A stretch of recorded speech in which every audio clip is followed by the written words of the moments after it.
పరిశ్రమ స్థాపిస్తామని ఎవరైనా ముందుకొస్తే ఏ ప్రభుత్వమైనా ఎర్రతివాచి పరిచి ఘనంగా స్వాగతం పలుకుతుంది. వైకాపా ప్రభుత్వ వ్యవహారం మాత్రం అందుకు విరుద్ధంగా ఉంది.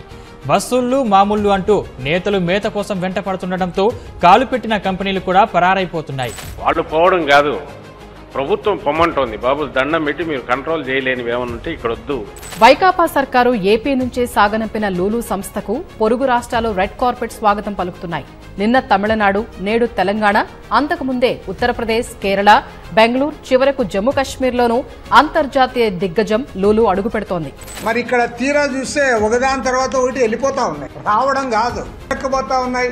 ఇవాళ అనంతపురం జిల్లాలో గత ప్రభుత్వంలో కియా కార్ల ఫ్యాక్టరీ వచ్చింది. ఇవాళ దాని యాన్సిలరీ యూనిట్లన్నీ కూడా రాకుండా పోతా ఉన్నాయి. తాజాగా మళ్లీ ఏపీలో లూలు మాల్ అడుగు పెట్టేందుకు సిద్ధమైంది. ఇప్పుడు చంద్రబాబు అధికారంలోకి రాగానే లూలు సంస్థతో సంప్రదింపులు చేశారు కూటమి ప్రభుత్వం. ఏర్పడిన 100 రోజుల్లోనే మళ్లీ ఆ సంస్థను ఏపీకి రప్పించడంతో సక్సెస్ అయ్యారు. ఎన్టీపీసీ ఏపీలో ఏకంగా 1,87,000 కోట్ల పెట్టుబడి పెట్టేందుకు ముందుకొచ్చింది. సీఎం చంద్రబాబు సమక్షంలో ప్రభుత్వంతో ఒప్పందం చేసుకుంది. పారిశ్రామిక ప్రగతిలో ఆంధ్రప్రదేశ్ దూసుకెళ్తోంది. పెట్టుబడుల హబ్ గా ఏపీ అవతరిస్తోంది.